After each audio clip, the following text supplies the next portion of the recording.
Hey everybody, this is Cedric from Bandite, and today we'll be going through volumetric lights. This is part 3 in the lighting guide for lighting.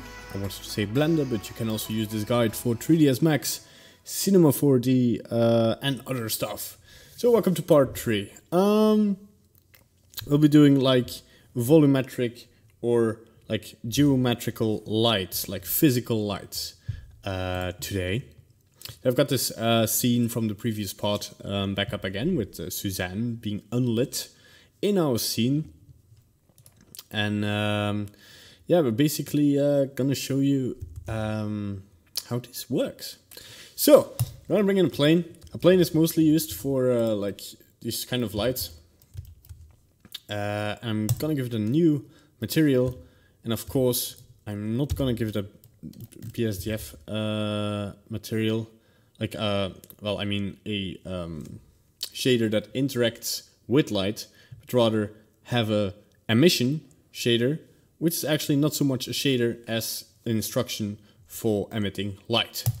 So I'm gonna bring the node in here and connect the emission to the surface, and look at this. Suddenly we have Suzanne all lit up. So what are the pros of using surface lights, or physical lights, or volumetric lights, because this can also be a cube, which you can rotate and put somewhere. You can actually see it here.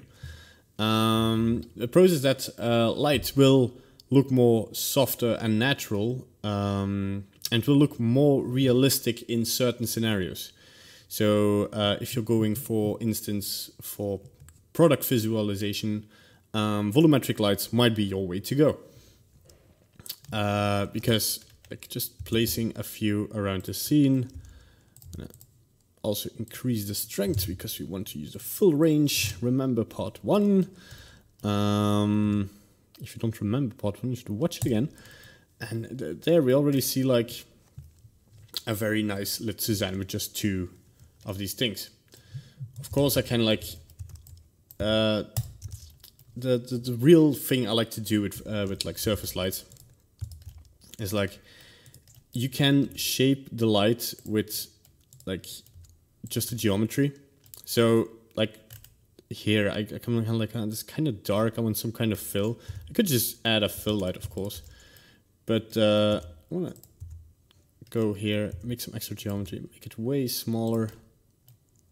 Bring it here. Also make it smaller. If it's smaller, it will emit less light. And will kind of fade out into this lighter light, so it will still key here, but kind of go more fadely towards that rim that we have here, which can be a little bit bigger. Because a bigger light means more light, because the strength will stay the same, but the surface area of the light that emits gets bigger, so the strength gets bigger. That makes sense? Okay. Sorry if I sound like a little bit tired, but I just came back from a holiday. It was a nice holiday though. It was very relaxing, but yeah, I'm still kind of in this vacation mode, which is yeah. So back to topic. So this is very cool for like using like having more softer lights, having a more softer approach. A little trick I can show you with the emission, like. It's kind of annoying that we can see, because the other lights, except if we use like volumetrics, like scattering, volume scattering and stuff, which we'll be getting into later, but we will not see the basic lights, like the point lights and the spotlights. You will not see them. The camera will not see them, but the surface lights, they are visible, and we don't want. Like for instance, if I just want to add another rim, like over here, like this, it's like. But this is visible. I don't want this visible. Of course not. So I'm going to show you a neat little trick, which is just we add a transparent shader, which will just make them transparent, but this of course will turn off the lights. So we want to mix them. If you're curious on how I mix them, there's a tutorial about the node wrangler, which I have enabled, and I should probably go here and this place. And this is just like Alt, right click and drag, and then you have a mix shader. So we're mixing them here, and as a factor for these 2 shaders, we actually want to ask the question, is the light path, so that the light path that emits from the emission, is this a camera array? Is this a array that connects the light with the camera? So I told you about in the first lesson how the render engine will calculate like rays towards objects and it bounces off and goes to a light source. Well, here I ask the question, is the light path, the one ray without bounces, is it directly from the light source to the camera? If it is, then use the transparent shader. If it isn't, like if it bounces first, use the emission shader. So now you have the object lighted and you can't see the lights themselves. So what I like to do is just group them with Ctrl G and just bring in the emission strength and the color, and gives you a nice node group which you can name like invisible light. And then you have a group that you just can, for instance, if you want to make this another color, you can give it a new shader, catch the group invisible light, and just connect this, and then we'll have a light, and maybe we can pump up the intensity. Yeah, to be careful, like every light will be, if you want different colored lights, you need to assign them different shaders with different colors. For instance, if we want to make this kind of bluish, I don't like that, it's maybe more moonish bluish, and make the other lights maybe a little bit warmer, not that much warmer, a bit more red. Yeah, maybe I'll make them dark blue. Who knows? Who knows what I feel like today? Oh yeah, this looks nice. Because now I changed like for this and this. I want to change the name to like dark blue light, and they will both have this light, and this will be like a cyan rim. Well, I'm not gonna assign it like cyan light. There we go. That's good. And if I want to change this to the cyan light, it will select like shaders, right? So we'll have to treat it like shaders.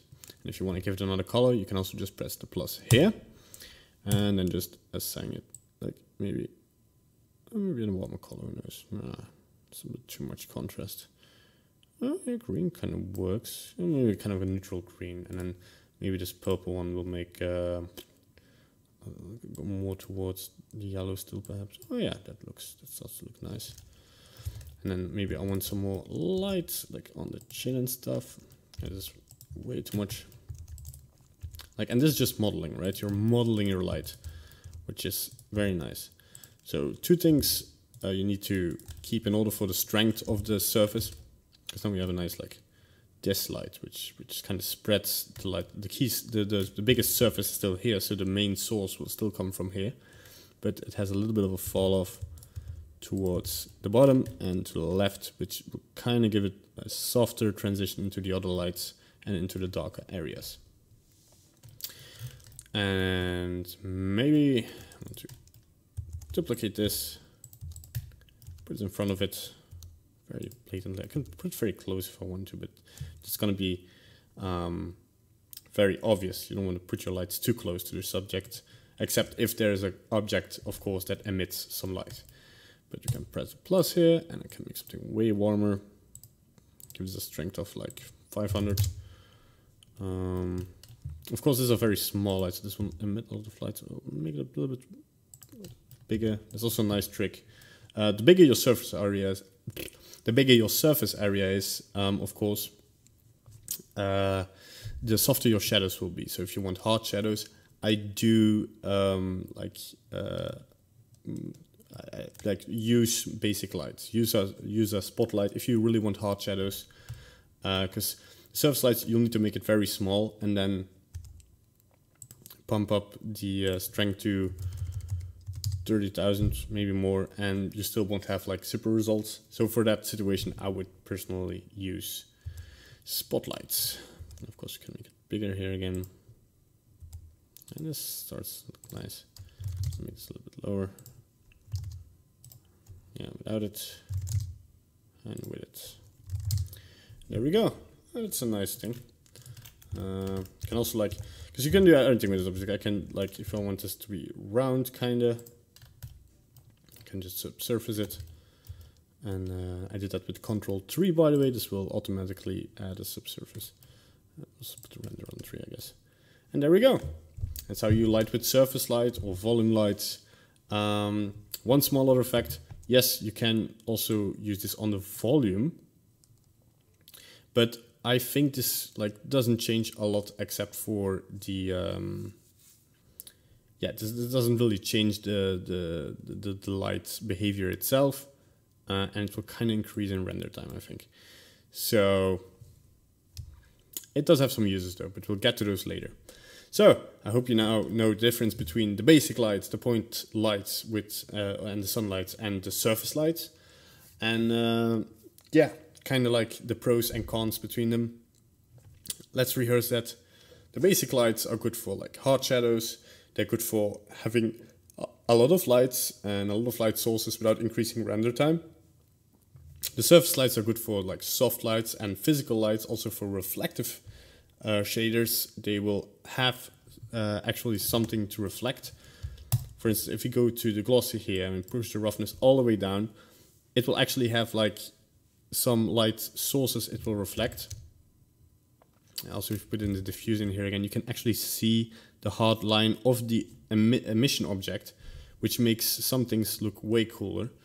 And the point lights can't really do that. I'm going to put the roughness back to 0.2. Maybe 0.1, so we can a little bit see like the shapes of the lights in there, which is nice. And and that's about it, I guess. I hope you enjoyed this tutorial.